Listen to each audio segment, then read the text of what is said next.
It's Wednesday before Thanksgiving, November 25th, 2020, and we're live here on Facebook. I have my phone here.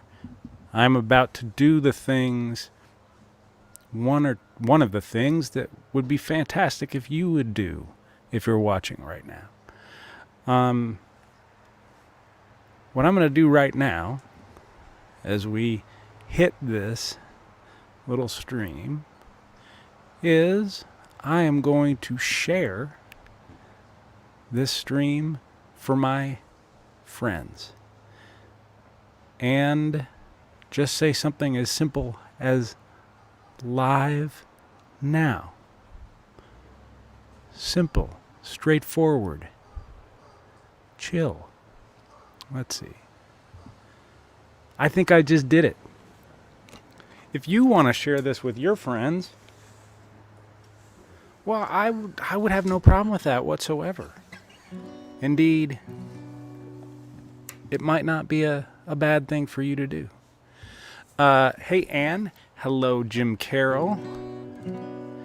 We're live here on Facebook. We're also live over on YouTube. If you have like a Google profile, you can go over to YouTube, search for my name, and then subscribe to my channel. That's cost-free, and I don't think there are any notifications associated with it, so it's hassle-free.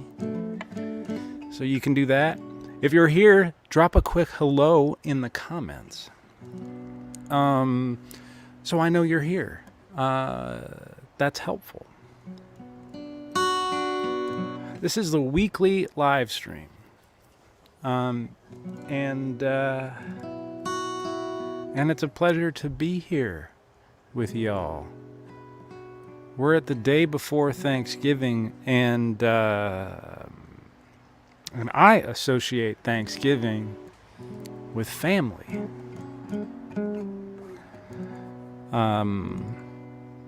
More than anything else. I think some folks associate it with food, which is good. But for me, it's about family, which makes a year like this where we can't travel difficult. Hello, Megan Lacey.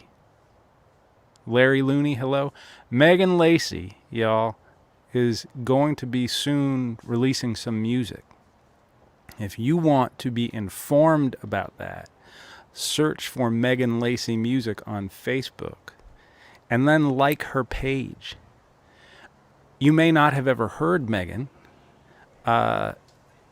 in which case you are fortunate because you're about to discover one of the most wonderful musical artists you've ever heard. If you have heard of Megan and you haven't liked her page, well, you should. So go over to Megan Lacey Music on Facebook, like her page, and you'll be in the loop when it comes time for her to release some music.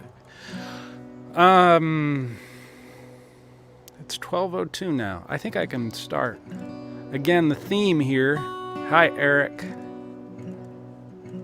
You have little idea. Sorry. You have little idea what Thanksgiving is all about. I mean, in America, it's pretty general. We don't really have much of an idea about that. Or much else, either. We struggle. Somebody was just driving on Doherty behind me on some very noisy contraption. But family and Thanksgiving, I think that the only song I can start with, and I'll talk a little bit about why after I play it, is this one, which is called Wasted on the Living.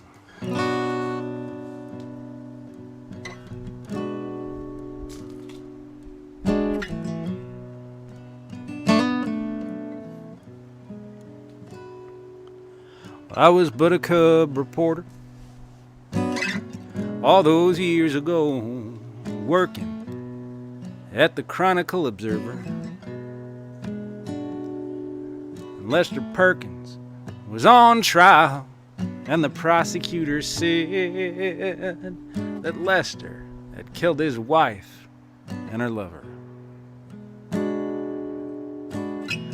Lester was a lawyer, and he had an alibi.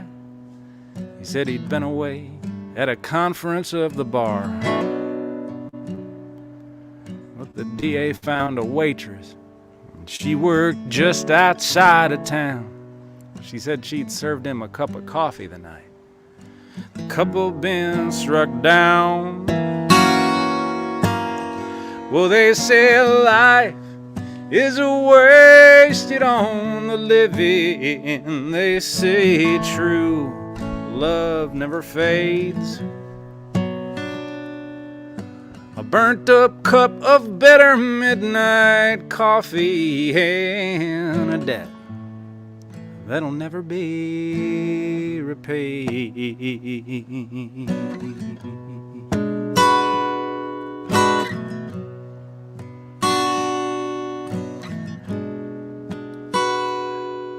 Yes, the jury was instructed to carefully review every bit of evidence presented.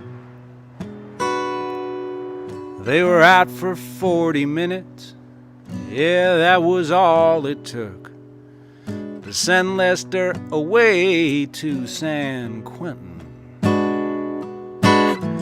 The bailiff took him out. Well, I must have caught his eye. He stared down at my brand new wedding band. The sound of the shackles, yes, it haunts me to this day. He opened his mouth to speak, but the bailiff led him away. Well, they say life is wasted on the living. They say true love never fades. A burnt up cup of bitter midnight coffee and a debt that'll never be repaid.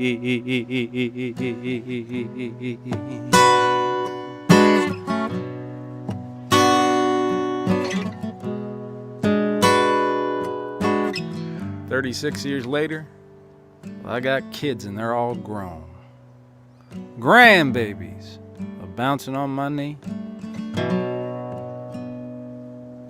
And all these years, poor Lester, he's been sitting in his cell, getting old and reading law books in the penitentiary.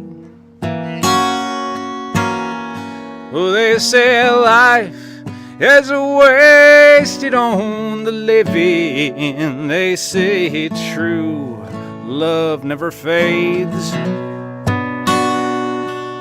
A burnt up cup of bitter midnight coffee and a debt that'll never be repaid.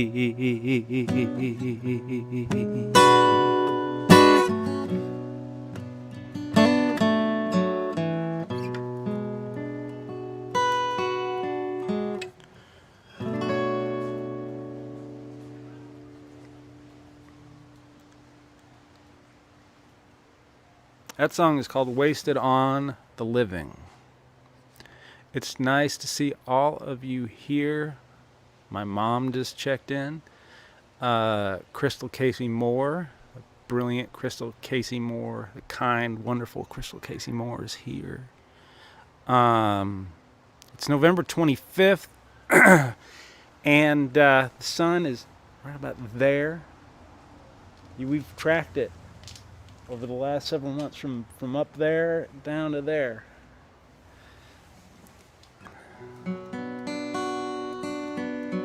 Hi, Ruth. So that song was born on a Thanksgiving 4 years ago. My mother-in-law, who I adore, we were sitting after Thanksgiving dinner 4 years ago, right after we moved here. And we were sitting around the dinner table just talking about things and hanging out. And the topic, I think, of when my father-in-law asked my mother-in-law to marry her came up. And that happened the day that a verdict came down in what was, up until that point, the trial of the century in Los Angeles County. It was a trial of a district attorney named Richard Kirchke, not Lester whatever in the song. He had been charged with murdering his wife and her lover. And he had like a pretty like ironclad alibi, they thought. You know, he said he was in Las Vegas at a bar conference, a gathering of wonderful people of the lawyer profession, persuasion. And the investigators for probably the LAPD, I would guess, somehow figured out, I'm not sure how it happened exactly, they found out that he'd been in a diner in LA. He'd hustled back to LA in the middle of the night. He'd gone to a diner and gotten a piece of toast. Toast!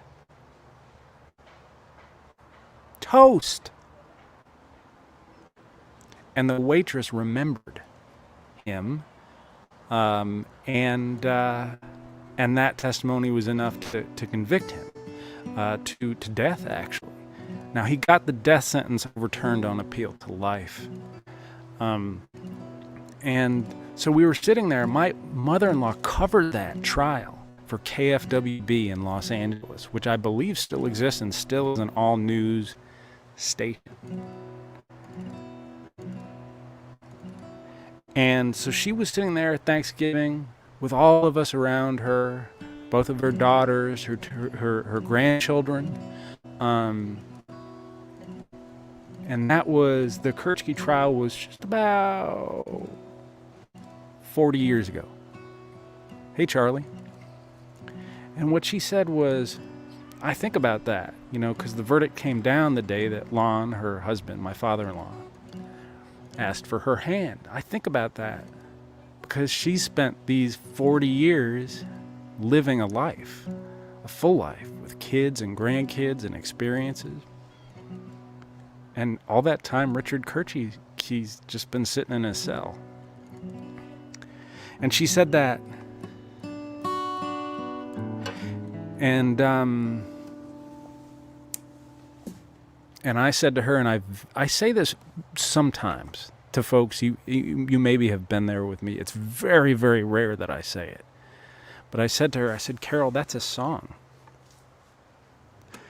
And so what I did is the Monday after Thanksgiving, it got real cold here in Austin. I went over to Walmart and I bought a little tiny little mini heater, space heater, and took it out to my writing room, and it was still really darn cold in there. And over the course of a couple days, I wrote that song. It was the last track to make the first record I made, Great Northern, and it's the last track on that record. And it sounds so cool on that record. There's no acoustic guitar at all. I think it's the only track on either of the first two records that doesn't have any acoustic guitar at all. But it sounds really neat, in part because my voice was, when we were recording it, I had a cold. And so it adds an element of darkness to it that's pretty cool.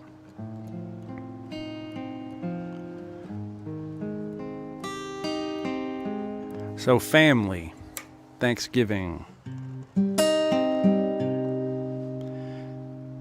going to sing another family song. This is almost an entirely true story. A couple details here or there changed. Names changed. But this is a family story.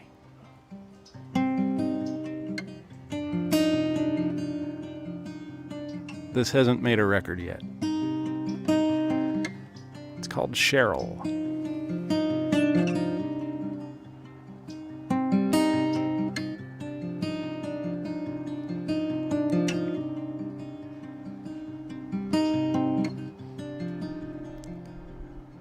I met Cheryl at a bar on Delancey. It's a straight line from that night to this here cell. I was a good-looking kid from Riverdale, just hit 26.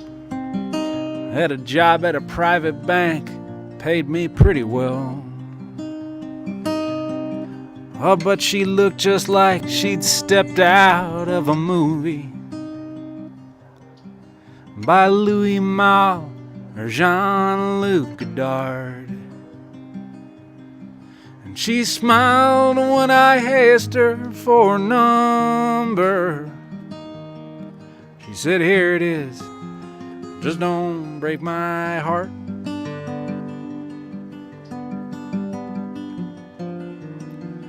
The thrill of catching lightning in a bottle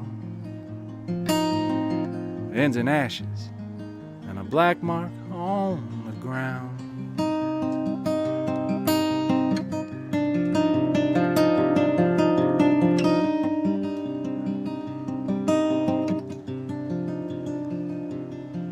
Well, me and Cheryl, we got married 4 months later.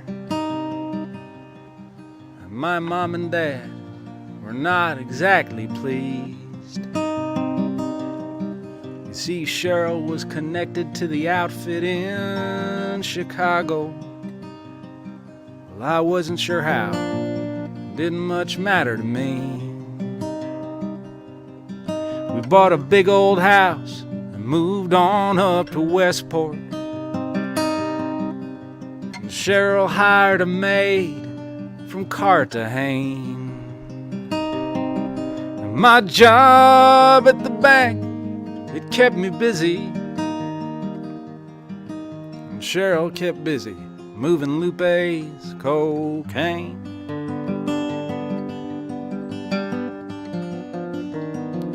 The thrill of catching lightning in a bottle ends in ashes, black mark on the ground.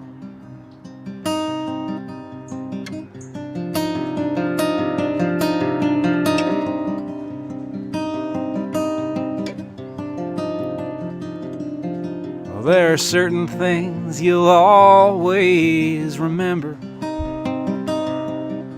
no matter how hard you try to forget.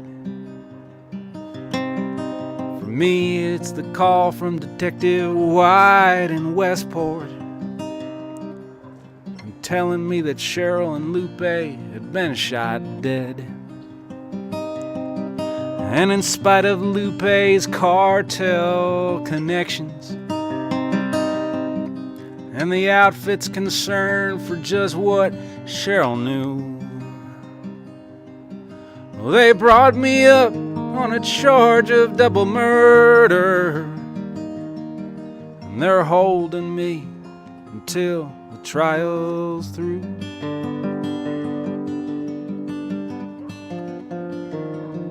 The thrill of catching lightning in a bottle ends in ashes and a black mark on the ground.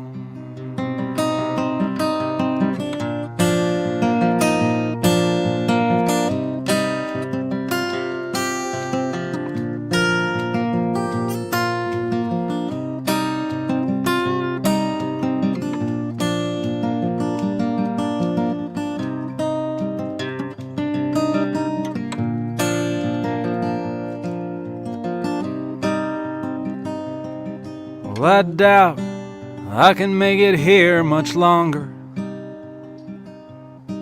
I suspect I'll meet my end in this here's cell. In St. Peter, I won't need that spot in heaven. Yes, I'd rather be with Cheryl down in hell.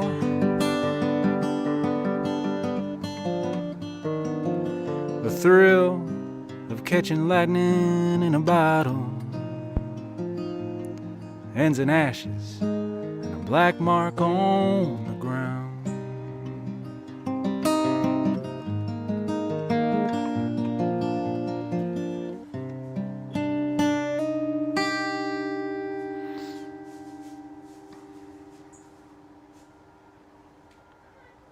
That song is called Cheryl. It's based on a true story. My father's cousin, my grandfather's nephew, was a guy named Jimmy Klein, and Jimmy married a woman, a really, really attractive woman,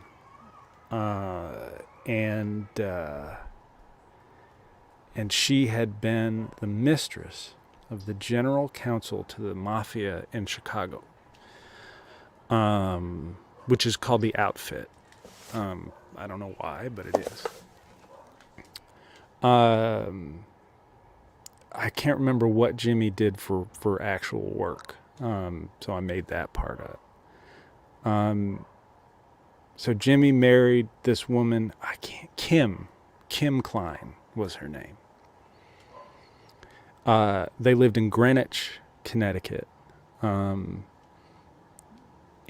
there were rumors that Kim was writing some kind of memoir about the Chicago Mafia. And then she hired a housekeeper who was Colombian and was connected to the Cali, I think the Cali cartel. Hey, Dave. Kim and Jimmy ran into some trouble with their marriage. They had a son, and they separated. And one day Jimmy got a call from the Greenwich County Police. Here's what happened. So Jimmy got a call from the kid from their son's school. And the school said, Kim has not come to pick up your son, so can you come do that? And Jimmy was upset, but he did. Picked up the kid, went home, and when he got home with the kid, I believe the police were there. And Kim had been murdered. And the housekeeper had been murdered as well. There was, I think, $250 cash sitting on the nightstand in their bedroom where they had both been killed, that was left undisturbed. And the cops just looked straight at Jimmy and they charged him with the murder. And so Jimmy said, well, Kim, was working on something that was going to really piss off the mafia in Chicago, and we had this maid, and she had some connections, and there may have been some cocaine involved, and the cops were like, no, this was a domestic dispute, and you're going to jail. And so Jimmy's uncle started a crusade to get Jimmy cleared, to get his name cleared. The critical piece of evidence that the officers had was they took a swab of barium off of Jimmy's hands. Barium is one of the ingredients in gunpowder. And Jimmy's uncle found an old retired FBI agent who had become an expert witness. I've used guys like that before, and I love them. They're so interesting. And what this guy told Jimmy's uncle, and supported it with numerous studies, was the fact that we all have small traces of barium on our hands just in everyday life. And that the quantity of barium that the lab had turned up on Jimmy's hands was not enough to show that he had actually fired the weapon. So they take that to court, And Jimmy's actually freed on bail. And he is, the trial hasn't happened yet. He is disgraced and embarrassed, and he goes to live in a hotel. And one morning, a house cleaner, or a room cleaner at the hotel goes into his room, and Jimmy was dead. And so they said it was a suicide, but the evidence was really pretty ambiguous on that front. But he was dead, and it was a tragedy, a tremendous tragedy. And so Jimmy's uncle said, well, I'm not done yet. I'm going to clear his name. We're going to show the world that this was carried out by people who were connected to the mafia. Jimmy's uncle had a mattress store in Mount Vernon, which is a suburb north of New York City, just north in Westchester County, as some of you may know. And a couple days after Jimmy turned up dead, there was a robbery at the mattress store where Jimmy's uncle, who had been working to clear his name, had been working to show that it was the mafia that had in fact killed him. There was a robbery at the mattress store with Jimmy's uncle present. Jimmy's uncle was shot and killed.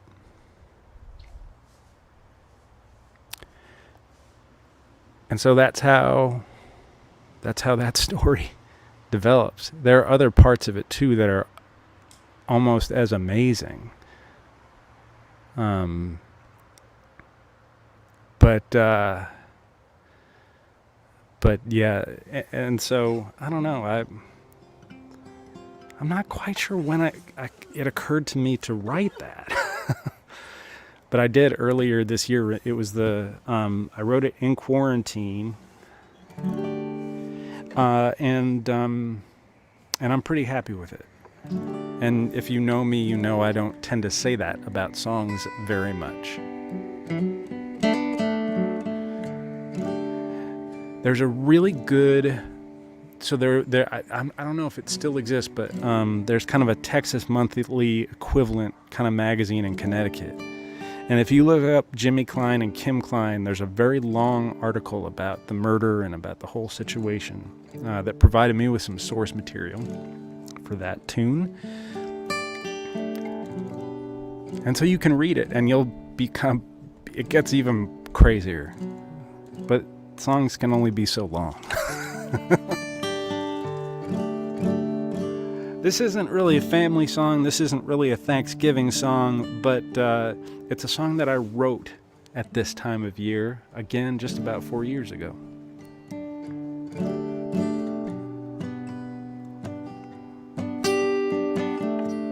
I guess it's maybe about gratitude.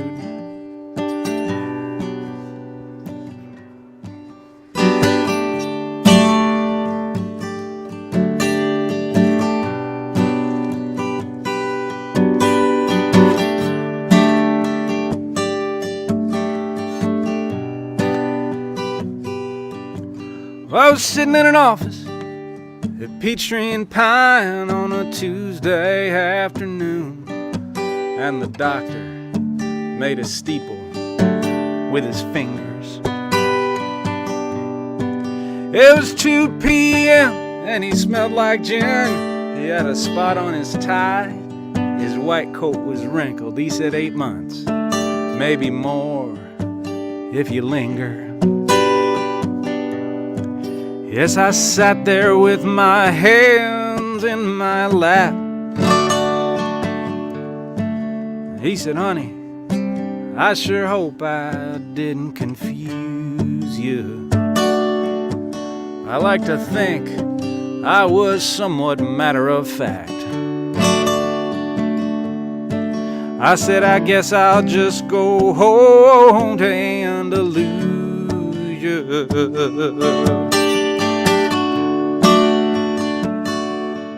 Look at me in a rocker on the front porch.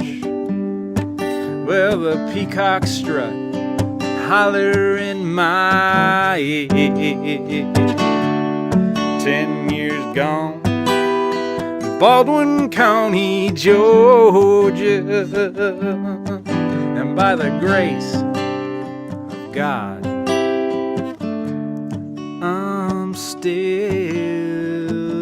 here.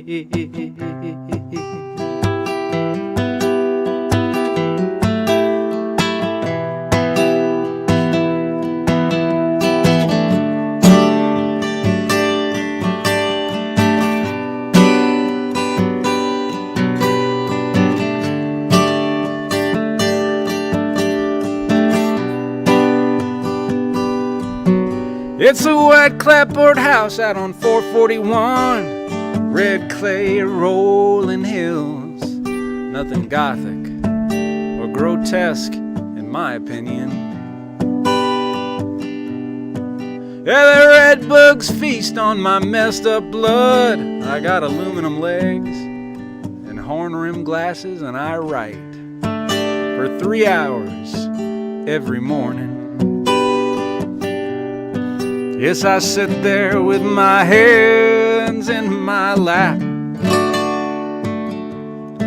just hoping I ain't nowhere close to used up. We got a brand new bull in the pasture out back. Yes, he's penned up here with us at Andalusia.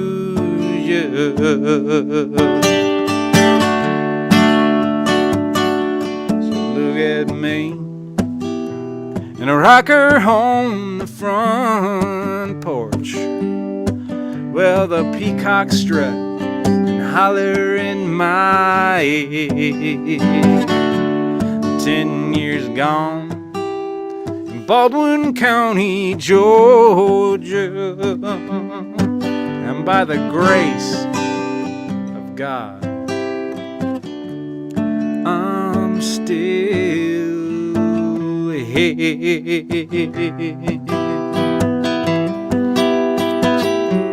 I'm still here.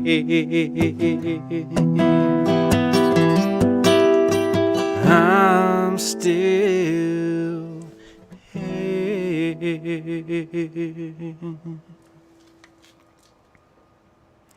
That song is called Andalusia.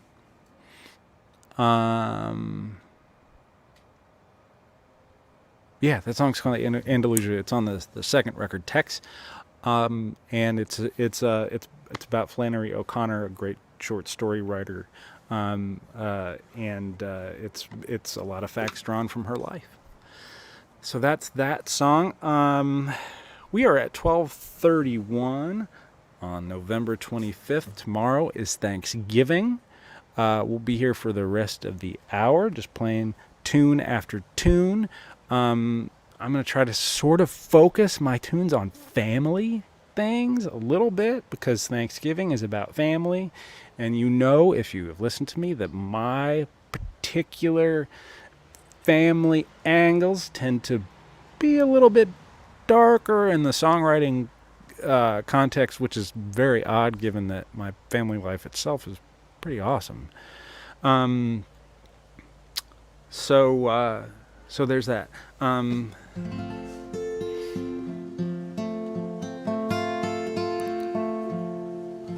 I do want to say, sort of announce, I'm going to do a live stream. So a couple announcements. I'm going to do a couple songs with my friend Jordy Bison on Monday night as part of a malaria fundraiser that he does. And you'll see stuff about that all over the social media pages. It's going to be me and Jackson Emmer and Walt Wilkins and Claudia Gibson, Mia Rose Lynn, and at least another person. And we're going to take turns and play some songs, and it benefits a malaria charity. Jordy's been doing this for several years, and I think he's raised somewhere on the order of magnitude of like more than $100,000 to benefit this charity that seeks to mitigate the really horrific effects of malaria in the developing world. So that's Monday night. Wednesday, I'll be back here next Wednesday, which will be, December, who knows? December whatever. A week from today. And that is going to be my last live stream for a while. This little stream is going to go into hibernation for a bit.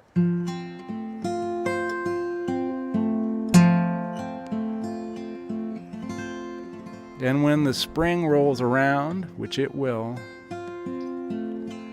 like all the other hibernating things, we'll probably come back to life for a little bit before we head out on the road again and play some songs for you in the flesh.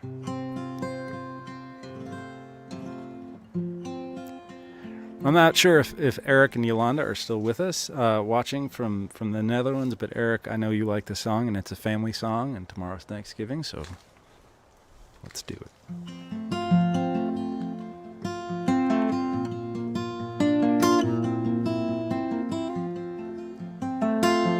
Hey, Kent. Well, there were 3 of us.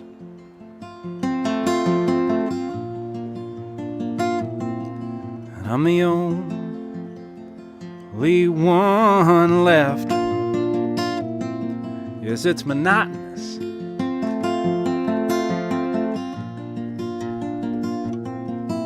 Living in this damaged head. Well, my sister's passed.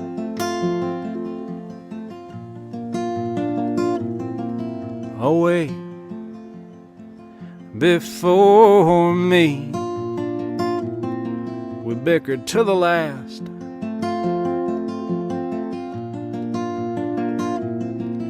They were all I had for family. The ticking clock on a table by my bed tells me I'm still alive. I packed it in a long, long time ago. My, oh my, my, oh my.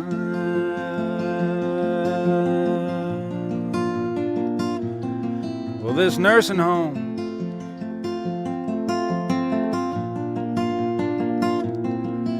ain't no home at all. Gray linoleum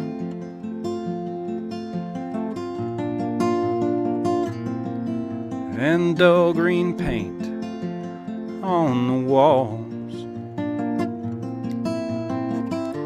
The hospice nurse asked me what I need.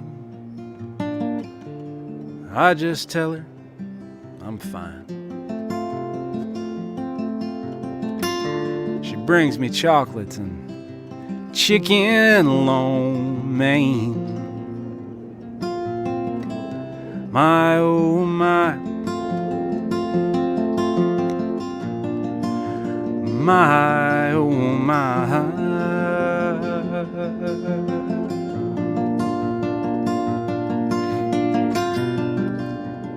Madeline, well, my name is so sweet, and I wish that life had been sweeter to me.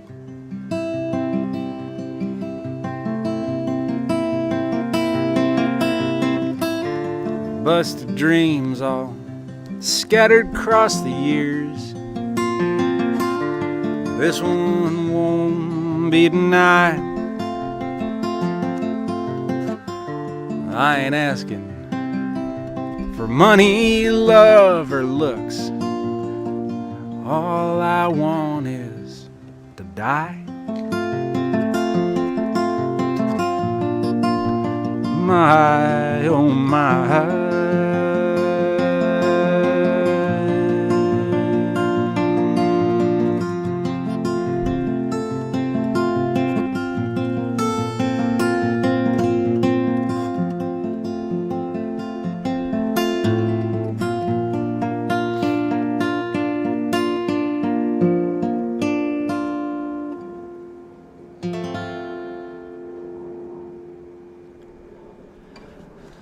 That song is called Madeline. You know, my Spotify streaming numbers aren't impressive at all, but I mean I'm happy with them. But they're not amazing. A lot of spins on Oklahoma because I think it got put on a playlist, and spins on Sagamore Bridge because people like to listen to dark songs about Cape Cod. You know, you can see how many streams by really specific numbers. And you know, like Oklahoma has several thousand or something like that. And it just gets smaller and smaller. And at the very tail end of how many songs of mine are up on Spotify? 10, 18. So 25 songs of mine are up on Spotify. The very tail end, there's little Madeline hanging out with just a handful of listens and spins because, as you know from me, probably if you've seen me talk about this, I hate calling songs sad. I hate it when people say, I write sad songs, I play sad songs. What I say to them in my head, because I'm not that mean in person, I'm very mean as long as I'm not with you. But if we're in person, I'm not going to be mean. But what I say is, no, you don't write sad songs. You write songs that nobody understands, and so they look at you and you think they're sad. There are some people that really legitimately do write sad songs. Gretchen Peters writes really, really, really sad songs, and they're awesome. Madeline is a legitimately sad song, I think. And so that has an impact. People don't want to be sad. Some people like to listen to sad songs, and thank goodness, because this business that we're in would not survive without them.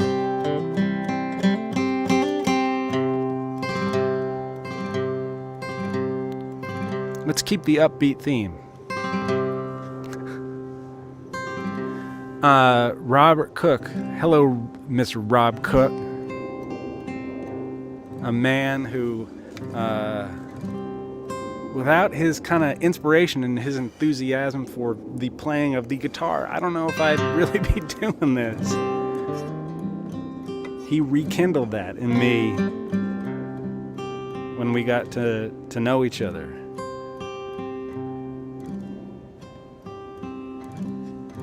Interestingly.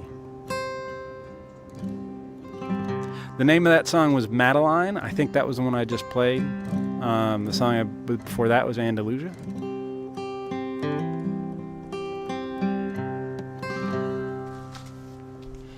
Let's stay in this happy, uplifting mode. Every other Sunday afternoon, well, I'd ride down that old familiar road. Daddy just drove, he never said much. He just kept turning the dial on the Cutlass radio. Little green signs tick off each 10th of a mile.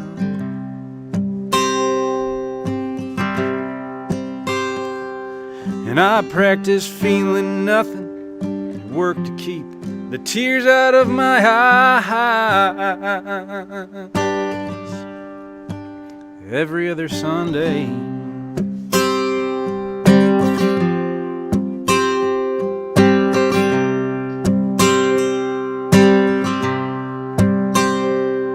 well, my mother lived a block or two off High Street in an old Queen Anne, just barely getting by. Yeah, she'd always be there waiting on the front porch. She'd wave at the car and do her best to smile. Well, Daddy'd wave back and drive away.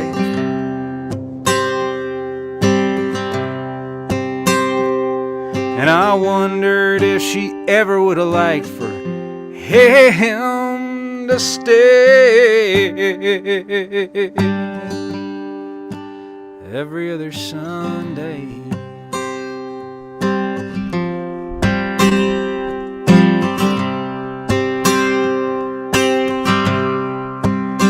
Yeah, the darkness would roll in from the east and settle down on the dilapidated, quiet desperation of that rack and ruin town.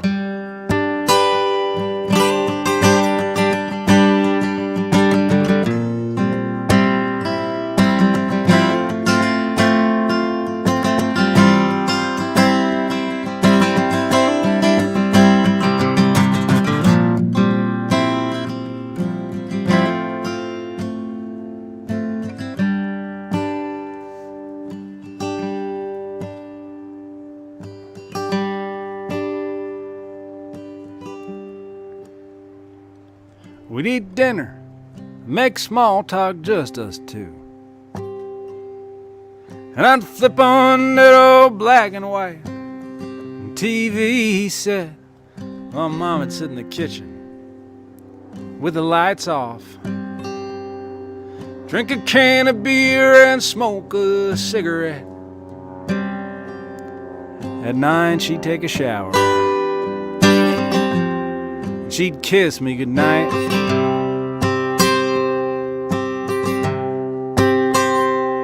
And I'd stare at the cracks in the ceiling for a while before I turned out the light.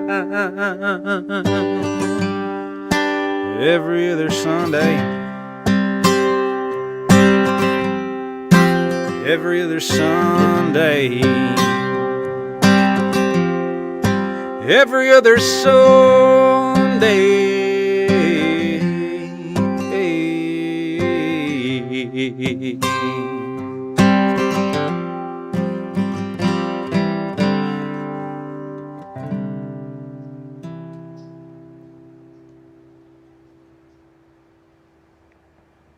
That one's called Every Other Sunday. That's on the second record. I think it's track 3. Just going to scroll through these comments, make sure that nobody has anything to tell me, like I have something hanging off my nose, or I want to hear something, or let's see. Charlie, it looks warm down here. I think that it's perfect. It's just really lovely. It's probably, I would say right now, about 65 degrees. We'll get up toward about 71. We got a little bit of rain yesterday, which was awesome, because Texas, we need it. And I think we might be getting some later this week, so that'll be good. Let's see here.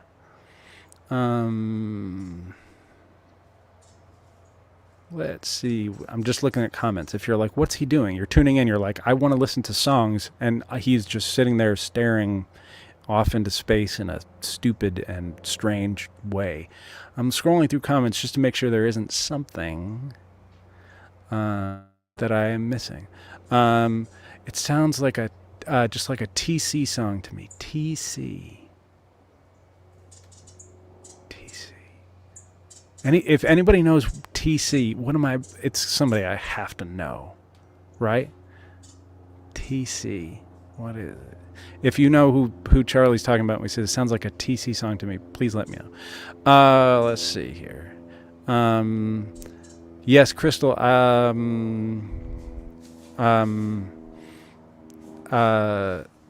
Thank you for being nice about my comment about sad songwriters. That's me just being mean. Let's see. I'm echoing so much that I sound like I'm playing a 12-string and I'm my own backup singer. Sometimes that happens. Crystal, that is the correct thing for PayPal. That's, you got me. That's it. It's paypal.me/Terry Klein. My mom asked for notches, and I will play notches. If you are getting an echo right now, let me know. It's sometimes it comes in and out. You know, it's as I've said in the past, it's kind of a little bit of a lottery, a roulette wheel. No, it's a roulette wheel. The sound quality that you get here. Sometimes it's really, really good, and sometimes it's less good. My mom wants me to play notches, and that's a family song, and I'm going to do that. Gosh darn it.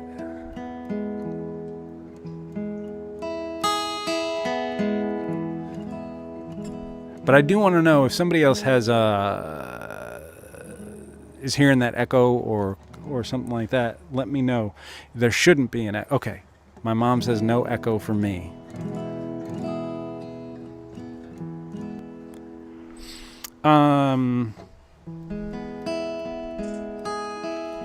I had just a not great meeting with a publishing person in Nashville in the fall of 2015, and it was not tremendously encouraging. And I walked out of there, and I was standing on a street corner on Music Row, and I thought, I'm going to write something that Nashville likes. Darn it, I'm going to write something that Nashville likes. And so the idea hit me at that moment to write a song about notches on door frames as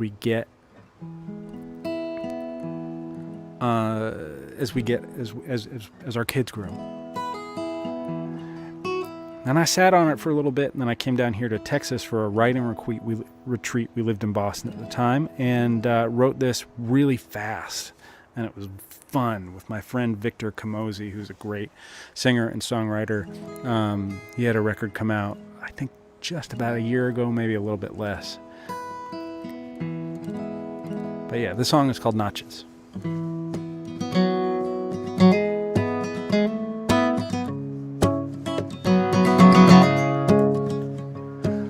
I ain't gonna miss this old house, not the creaky old floor or the squeaky front door.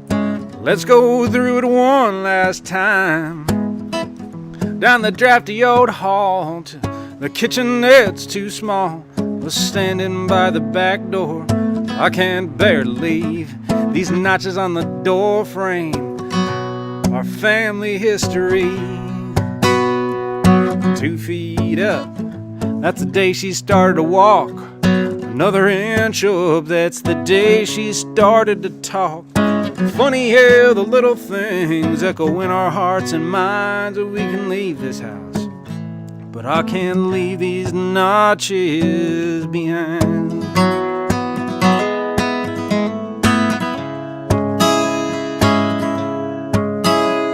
Well, I can't believe we stayed all these years, from our first Christmas tree when it was only you and me. The time has come to move ourselves along.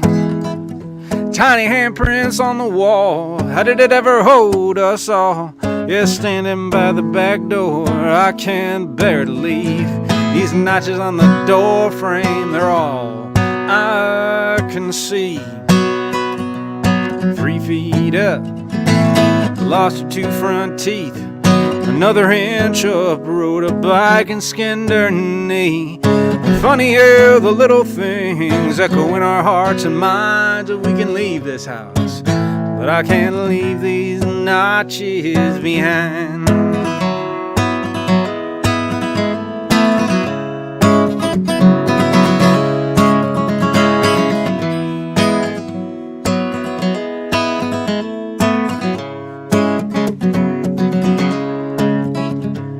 Baby grabbed my toolbox from the back seat.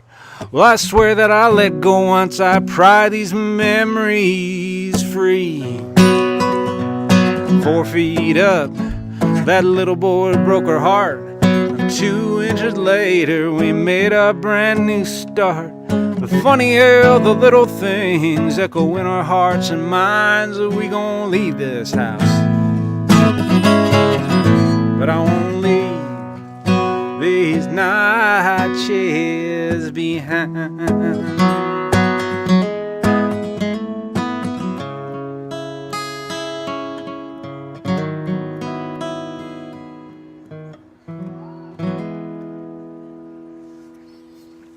Well, Ann, thank you for sticking it out. I'm glad that you left and came back.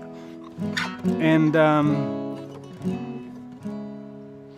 I know you like the song, so I'm going to play it. It's called Oklahoma. Another family song.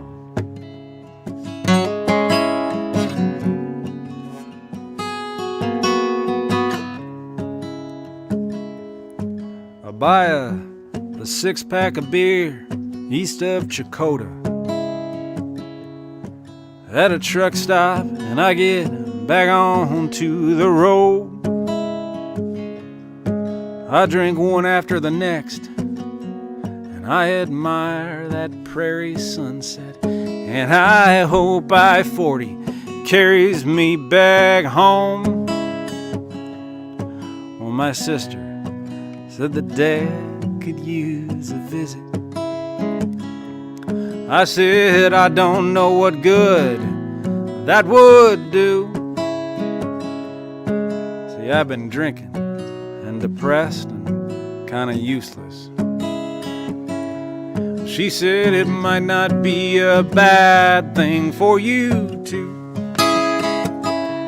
So I'm driving across Oklahoma,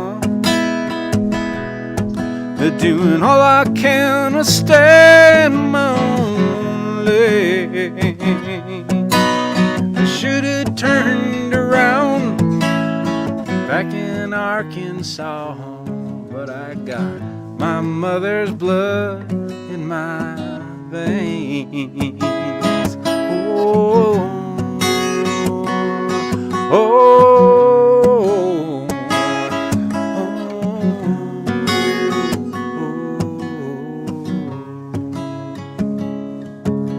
In a cold sweat west of Okemah. I wish my racing heart would just give it a rest. I think of pulling off, picking up a half pint of Smirnoff, but I hear my mother's sweet voice in my head. She said, I need you to try and be there for your daddy. I know it's hard for you, just do the best you can. Well, she was gone just a few short hours later. Dad refused to let go of her hand. So I'm driving across Oklahoma, doing all I can to stand my own leg. I should have turned around back in Arkansas, but I got my mother's blood in my veins. Oh, oh.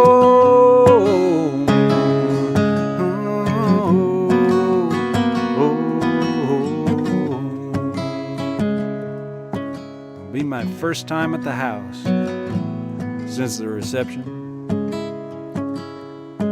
Well, I've been saying it's tough for me to get away, and now facing down the dear departed memories. And my daddy's grief might be more than I can take, but I'm driving across Oklahoma,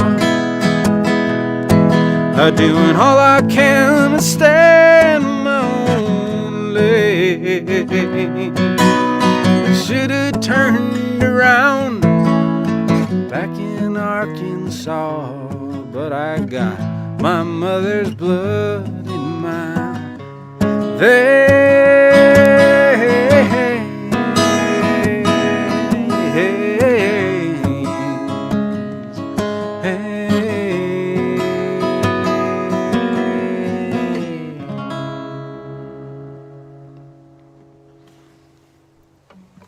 All right, I'm going to play one more song, and then we're going to get going, go about our Thanksgiving business. Thank you so much for tuning in. Monday night, I'm doing the malaria fundraiser with Jordy Bison. Wednesday, next Wednesday, will be the last live stream for a while as the live stream hibernates, along with the other furry creatures. One more tune for you. And we actually are going to pick it up a tiny little bit.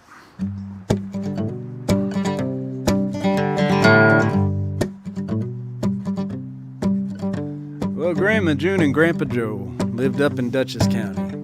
They had a tiny house on a big old piece of land. And that house was filled with books and sculptures and papers and paintings that take an MFA to understand. But sometimes Grandpa Joe, he'd almost lose his temper. He'd say, June, this house is looking like a war zone. She'd put her hands on her hips, tilt her head to the left and say, dull women keep immaculate homes.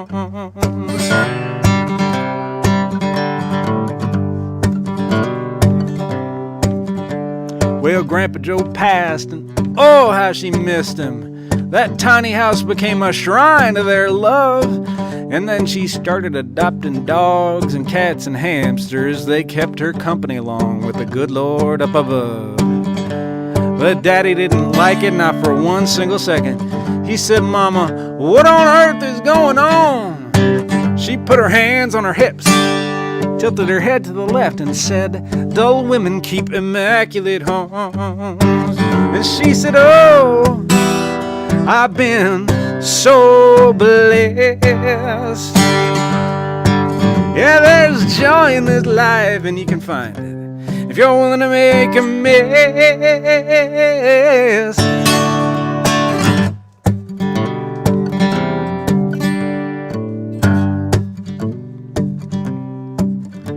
We lost Grandma June a year ago November. I hadn't cried like that since I was just a kid. We all met up at Uncle Milton's and drank and sang together, told off-color jokes like Grandma June would have did. Then we buried her in the cemetery right next to her beloved, and Daddy wouldn't say just what he put on her gravestone. Well, I read that epitaph, and there etched in granite, dull women keep immaculate homes. Dull women keep immaculate homes.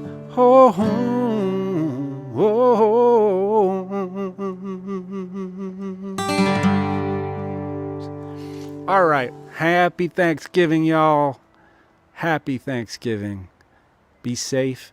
And I hope, and I just hope you have a wonderful day for the rest of today and tomorrow. And we'll see you at some point down the road. Y'all take care. Thank you.